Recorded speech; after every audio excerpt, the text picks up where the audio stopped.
오늘도 율법이 계속 이어지고 있습니다. 절기에 대한 말씀이 이어지고 있는데요. 오늘 본문은 장막절이라고 불리는 날입니다. 장막절은 다른 말로도 불렸는데요. 수장절이라고 부르기도 하고요. 또 초실절이라고 불리기도 했습니다. 근데 이제 오늘 본문에 따라서 가장 잘 어울리는 말은 그래도 이제 장막절이라고 하는 말이 조금은 잘 어울리지 않을까 하는 생각이 듭니다. 그 부르는 이름에 따라서 일곱째 날, 15째, 그러니까 일곱째 달, 15째 날부터 지키는 이 절기가 의미를 가졌는데요. 장막절이라고 불리는 데에는 하나님께서 이스라엘 백성이 광야 40년을 살아가는 동안 그들이 장막에 살았음에도 불구하고 하나님의 지키시는 은혜를 입게 되었다라고 하는 것에 조금 더 의미가 있습니다. 수장절도 그 비슷한 의미이고요. 다른 말로는 또 초실절이라고 부르기도 하는데 이 초실절이라고 부르는 데에도 장막절과 비슷하게 이스라엘 백성이 광야 40년을 살아가면서 하나님께서 이스라엘 백성에게 먹을 것을 끊임없이 주시고 그들로 하여금 매일 아침마다 만나를 거두게 하셨다, 추수하게 하셨다라고 하는 것에 더 초점이 잡혀 있습니다. 그러니까 사실상 장막절이나 부르나 또 초실절이라고 부르나 우리가 지금은 이제 이러한 절기들을 이제 추수감사절이라고 우리는 이렇게 지키고 있는데요. 어떠한 이름을 부르든지 간에 하나님께서 우리를 지켜주신 은혜, 또 하나님께서 우리에게 양식을 주신 은혜는 변함없었다라고 하는 것을 기념하는 절기가 됩니다. 그래서 신명기 8장 4절, 그러니까 이제 신명기는 이제 민수기가 끝나고 하나님께서 가나안 땅에 들어가게 될 출애굽의 다음 세대들, 그러니까 이제 출애굽의 1세대들은 그 가나안 땅을 정탐하러 갔다가 부정적인 보고, 하나님을 불신하는 그러한 보고를 했다가 광야에서 다 죽게 되죠. 그래서 실제로 이제 출애굽을 완전히 마무리하게 되는, 그래서 가나안 땅에 들어가게 되는 세대는 1세대가 아니라 이제 2세대가 들어가게 되는데요.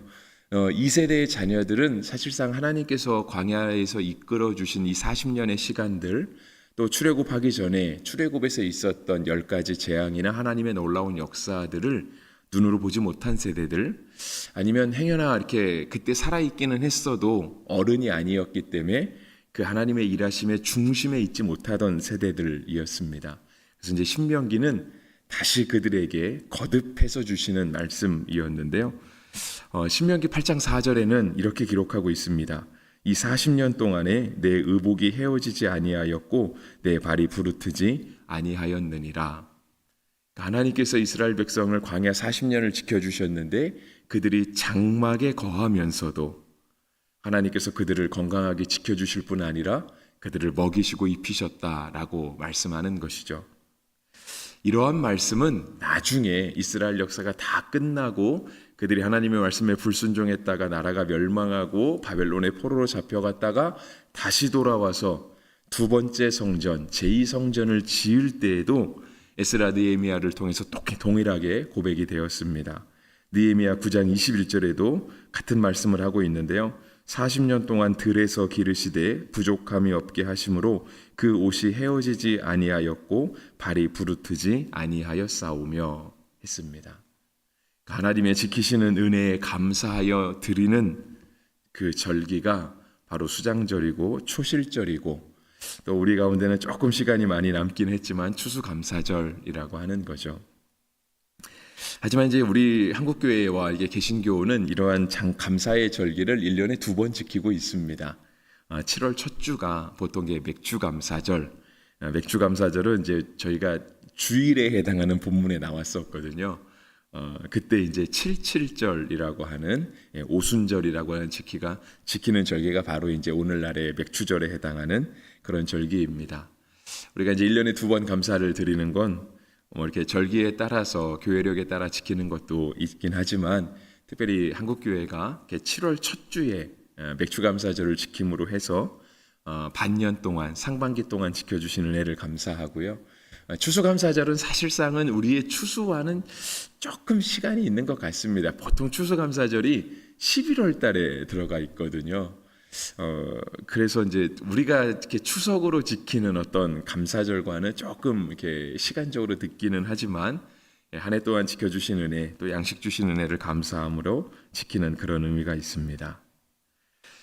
그런데 하나님께서 우리에게 이렇게 양식을 주신다라고 하는 것, 하나님께서 우리가 천막에 사는데, 그러니까 이제 장막에 살았다는 얘기는 그들이 이렇게 벽돌로 집을 짓고 살았다는 의미가 아니죠. 정착했다라는 의미가 아니에요. 매일같이 떠돌아다녔다는 의미고요. 떠돌아다녔기 때문에 맨날 천막을 짓고 살아야 했다라는 의미거든요.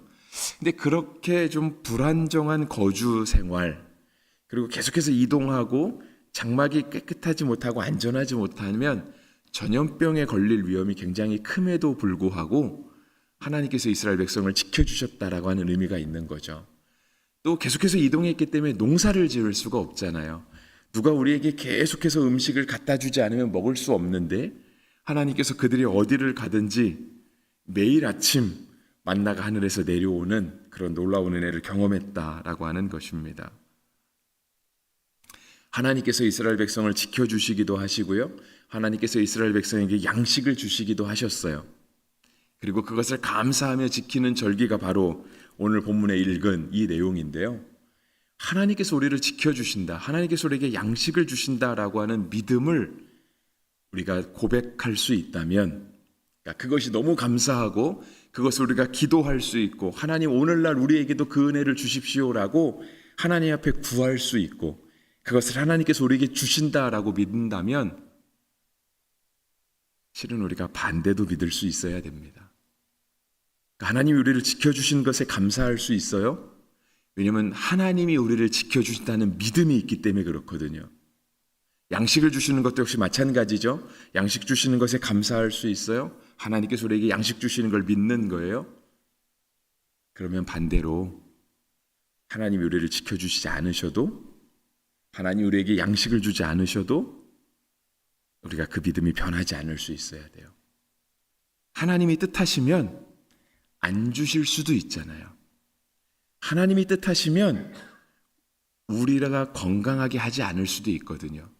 우리를 부하게 하지 않으실 수도 있고요.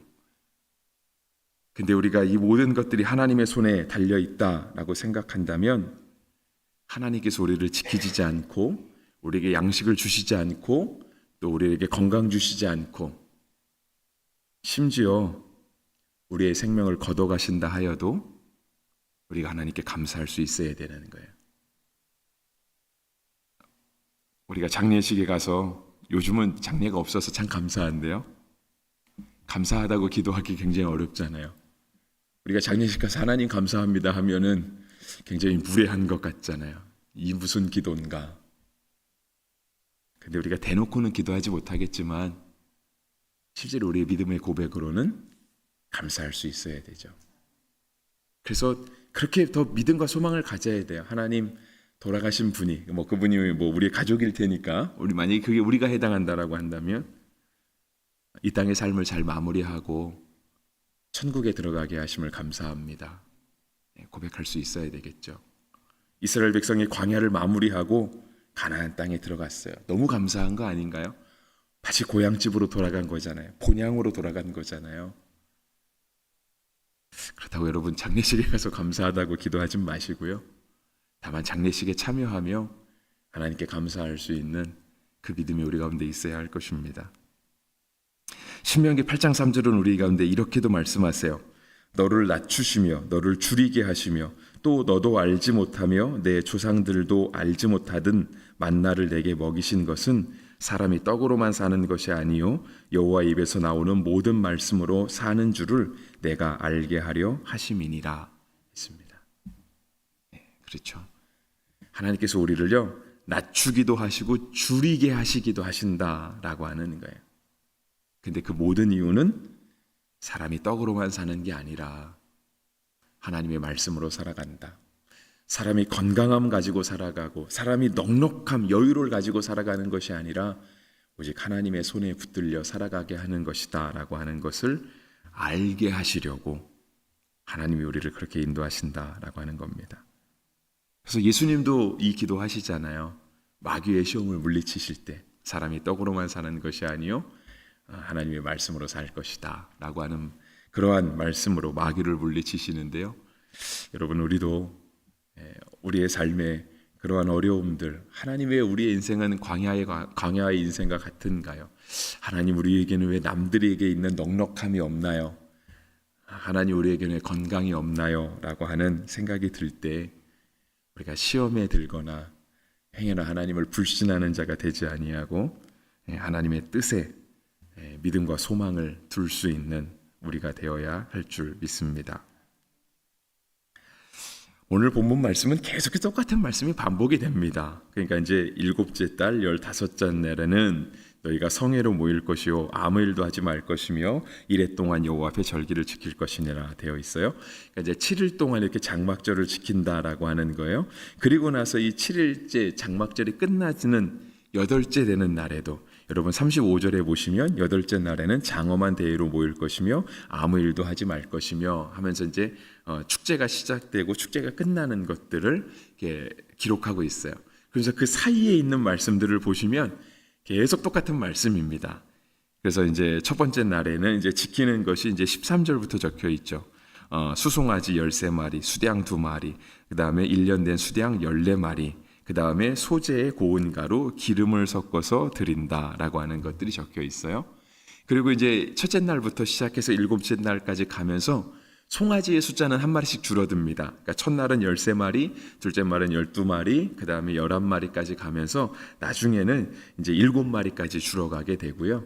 그 다음에 8째 날에 모일 때에는 또 추가로 한 마리를 드리게 되어 있습니다. 그리고 이제 수량을 2마리씩 드리는 것은 똑같이 반복이 되고요. 1년 된 수량을 14마리 드리는 것도 똑같이 반복이 됩니다. 그리고 이제 8째 날에는 또 좀 다르죠. 8째 날에는 이제 또 수량 1마리를 드리고 1년 된 수량 7마리를 드리고, 그리고 우리가 어저께도 살펴보았지만 어저께 우리가 이제 속죄일에 대한 말씀을 살펴봤잖아요. 7째 달 10번째 날. 근데 이스라엘 백성들은 꼭 이날만 회개하는 것이 아니라 하나님께서 계속해서 이스라엘 백성에게 율법을 주시고 제사를 명하시면서 그들에게 속죄제를 드려야 한다. 하나님께 제사로 나아갈 때마다 반드시 속죄제는 필요하다, 그러니까 같이 드려야 된다라는 걸 말씀하셨는데요. 오늘 본문에도 그런 것들이 계속 나오죠. 절기를 지키고 각 날마다 드리는 제물이 있는데요. 그 제물과 상관없이 또 하나님 앞에 속죄제로 매일 수령소 1마리씩을 드려야 된다라고 하는 것이 계속 반복이 돼요. 그리고 또 반복되는 것이 있죠. 그러니까 속죄제가 같이 병행돼야 돼요. 그러니까 장막절에 각 날에 드려야 되는 제사에 더하기, 매일 드리는 속죄제 더하기, 그 다음에 또 뭐가 들어가냐면 이스라엘 백성은 매일 상번제를 드리잖아요. 아침에 한 번, 저녁에 한 번. 이것도 드려야 되는 거예요. 그러니까 매일 축제와 매일 속죄제와 매일 상번제가 함께 들어가는 거죠. 그래서 제가 이걸 세봤어요. 몇 마리나 드리나. 좀 많잖아요, 양이. 세봤더니 장막절을 지키면서 그러니까 추수감사절을 지키면서 하나님께 드리는 동물의 숫자만 215마리입니다. 매일 드리는 상번제와 속죄제 다 포함해서. 근데 그것만 드린 게 아니라 곡물을 섞어 드려야 되고요. 기름을 섞어 드려야 되잖아요. 그리고 상번제에 들어가는 포도주도 있고요. 양이 엄청나겠죠, 그죠? 적은 양은 아닌 겁니다. 근데 생각해 보면 그래요. 이렇게 많은 양을 꼭 드려야 하나라고 하는 생각이 드는 거죠. 하나님이 진짜 송아지의 숫자가 부족하거나 양이나 염소의 숫자가 부족해서 우리의 제사를 받지 않으실 분도 아니잖아요. 하나님 앞에 나아갈 때 꼭 양이 중요한 건 아니거든요. 우리가 몇 명이 모이든지 그게 중요한 게 아니죠. 근데 하나님이 이렇게 많은 양의 제물을 말씀하신, 그리고 어떻게 이스라엘 백성들은 이런 것들의 양을 준비할 수 있었을까? 이 많은 양을. 때때로 우리가 볼 때는 하나님이 의심스러울 수도 있어요. 꼭 헌금 많이 해야 되나? 꼭 하나님께 이것저것 다 드려야 되나? 라는 생각이 들 수 있는데요. 감사절을 지키는 그 참된 의미는 어디에 있냐면 진짜 감사하면 아깝지 않다는 데 있는 거예요. 모든 것이 주께로부터 왔다라고 하는 믿음을 고백하면 우리가 11조를 드리던 감사를 드리던 교회 발전 기금을 드리던 구제 헌금을 드리던 그것이 적다 느껴지는 것이고요. 우리가 하나님 앞에 봉헌송 드릴 때마다 드리는 찬양이 있잖아요. 나 주 앞에 드린 것은 참 적으니 주 예수여 너그럽게 보옵소서. 그 고백이 나오는 거예요. 우리가 정말 작은 걸 드린 게 아니고요. 여러분 사실상 우리가 주님 앞에 드리는 거는 진짜 우리의 삶에서 꼭 필요한 부분이잖아요. 우리가 이 부분을 주님께 드리지 않으면 이걸 가지고 정말 필요한 부분에 쓸 수도 있는데 정말 우리의 어떤 삶을 쪼개서 드리는 것과 같잖아요. 누구에게는 많을 수 있고 적을 게 있지만 각자에게 보면 정말 그것이 너무 귀하고 소중한 거잖아요. 그거를 드릴 수 있는 그 참된 근본적인 힘은 어디서 나오는가? 주님 앞에 진짜 감사하면 드릴 수 있다라고 하는 거예요. 우리가 예전에 이렇게 연애할 때 아니면 우리가 자녀를 처음 낳고 자녀를 봤을 때 뭘 줘도 아깝지 않잖아요. 자녀가 먹는 것만 봐도 사랑스럽고 자는 것만 봐도 사랑스럽잖아요. 물론 자녀가 자라고 다 자랐는데 먹기만 하고 잠만 자면 화가 나지만, 그죠? 자녀를 처음 보았을 때, 우리가 사랑하는 사람을 처음 만났을 때 그때는 뭐도 아깝지 않다라고 하는, 그 마음이 있으면 하나님께 드리는 것이 아깝지 않은 거예요. 또 하나, 장막절은 8일을 지켰거든요. 매번 제사를 드려야 되는, 아침 저녁에 상번제를 드리는 것도 쉬운 일이 아닌데 주님이 말씀하시는 건 아무 일도 하지 말래요. 12절에도 아무 일도 하지 말라 그랬고요. 35절에도 아무 일도 하지 말라 그랬어요. 왜냐하면 하루 종일 이 제사를 드려야 되니까. 저희 집은 이렇게 하나님 은혜로 제사를 지내는 집안은 아니거든요. 근데 제사를 지내시는 분들 맨날 그 얘기 한다면서요. 1년에 제사가 얼마나 자주 돌아오는지 모르겠다고. 돌아서러 가면 또 제사 드려야 된다고 온다고. 근데 8일을 맨날 이 제사를 드려야 되는 거예요. 나중에는 아마 하나님께 화가 날지도 모르겠어요. 하나님 한 번 드리면 돼. 한 두세 번 하면 되지. 이걸 어떻게 8일에. 그리고 또 특별한 제사를 드리면 하나님 좀 상번제는 빼주시던가. 이 장막절을 지키는 8일 동안만큼은 상번제는 드리지 않아도 된다라고 하나님이 좀 배려해 주시면 얼마나 좋겠어요. 하나님 그렇게 하지 않으시거든요. 아침 저녁으로 제사 드려야 되고 또 그 절기에 해당하는 제사를 드려야 되고, 근데 제사를 드려야 되는 양도 결코 적지도 않고요. 어떻게 이렇게 오랜 시간 지치지 않고 하나님께 제사를 드릴 수 있는가? 똑같은 일을 반복할 수 있는가? 그것도 역시 근본적인 힘은 진짜 감사한 데서 나온다라고 하는 거예요. 진짜 감사하면 드리는 양이나 드리는 횟수에 연연하지 않고 우리가 늘 감사함으로 하나님께 예배를 드릴 수 있는 거죠. 우리가 봉사하는 것도 마찬가지고요. 전도하는 것도 마찬가지고 우리가 예배 드리는 것도 마찬가지예요. 우리가 한 달에 한 번 나오는 것도 정기적으로 나오는 거라고 말할 수 있지 않겠습니까?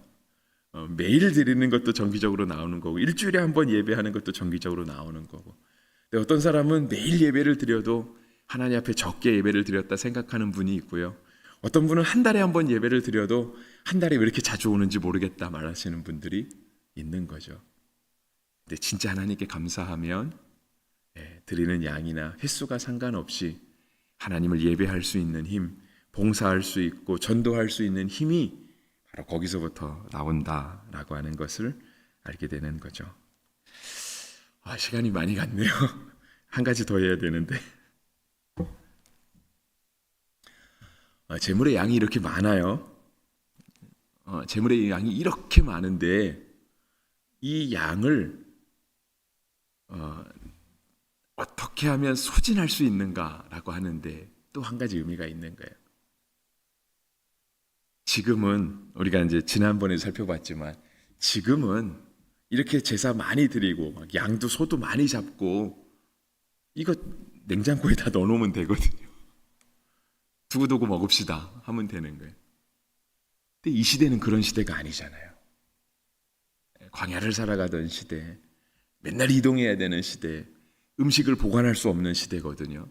뭐 옛날 뭐 이렇게 선사 시대를 살아가던 사람들은 그래도 나름대로 지혜를 사용해서 뭐 토기도 만들고 저장고도 만들어서 그래도 뭐 며칠 음식을 보관했다. 우리가 뭐 박물관에 가면 그런 내용들을 보기도 하잖아요. 그거는 정착해서 살면 그나마 가능하긴 하죠. 그러면 냉장고 없어도 그래도 정착해서 살면 그래도 며칠간은 보관할 수 있는 그런 어떤 그 지혜가 나올 수 있지만 이 사람들은 그런 사람들이 아니잖아요. 그럼 이걸 어떻게 사소진하냐는 거예요. 빨리빨리 나눠야 되는 거예요. 그날 잡으면 빨리 나눠야 돼요. 안 그러면 썩어버리는 거거든요. 하나님께서 만나를 주신 의미도 그거지 않습니까? 그날 먹을 만큼 하지 않으면 다 썩어가는 거예요. 이렇게 많은 재물을 하나님께 드리고 정말 이 재물이 하나님 앞에 제대로 드려지게 된다 한다면은요, 빨리빨리 나눠야 되는 거예요. 썩어버리는 일이 없도록. 여러분, 진짜 감사는 나누는데 하나님의 숨은 뜻이 있는 겁니다. 그래서 여러분, 나누는 게 참 중요해요. 많이 만들었던 적게 만들었던 나누는 거 감사하죠. 그래도 예전에 우리 원로 목사님도 그렇고 탁 목사님도 그렇고 이렇게 주변에 가난한 분들, 혼자 사시는 분들에게 많이 음식을 나누셨다라고 이야기를 들었어요. 너무 감사한 것 같아요. 그런 문화가 우리 가운데 있다는 거 너무 감사한 거죠. 또 한 달에 한 번 우리 또 어르신들, 독거노인들 반찬 만들어는 것도 너무 감사하고 또 좀 경제적으로 여유가 없는 분들에게 나눠드리는 것도 감사한 사역입니다. 비록 우리가 뭐 굉장히 많은 음식을 나누는 것도 아니고요, 진짜 뭐 산의 진미를 나누는 건 아니지만 그래도 교회가 나를 정해서 음식을 만들고 그들에게 나눌 수 있다라고 하는 것 자체가 하나님 앞에 참 의미 있는 일이라고 생각을 합니다. 중요한 건 내가 먹으려고 싸가는 건 중요하지 않아요. 그냥 나 먹을 거는 내가 집에서 만들면 돼요. 그걸 굳이 모여서 만들 필요는 없거든요. 근데 그냥 모여서 하나라도 더 만들어서 있는 것까지 없는 것까지 다 나눌 수 있는 것, 그것이 감사의 참된 의미다, 사역의 참된 의미다라고 하는 것입니다. 여러분, 오늘 하루 우리에게 양식 주시는 하나님, 우리를 지키시는 하나님, 그 하나님이 우리를 인도하시는 하나님이시다라고 하는 그 믿음으로 살아가는 은혜가 있기를 바라고요. 또 하나님이 우리를 지키시고 인도하신다라고 하는 믿음으로 살아갈 때 우리가 다른 사람에게 나눌 수 있는, 그것이 꼭 먹을 걸 나누는 게 아니라 좋은 감정도 나눌 수 있는 거잖아요. 긍정적인 마음도 나눌 수 있는 거고 밝은 표정도 나눌 수 있는 것이고요. 따뜻한 배려의 말, 위로의 말도 나눌 수 있는 거거든요. 그런 걸 나눌 수 있는 그런 하루가 되시기를 주의 이름으로 축복합니다.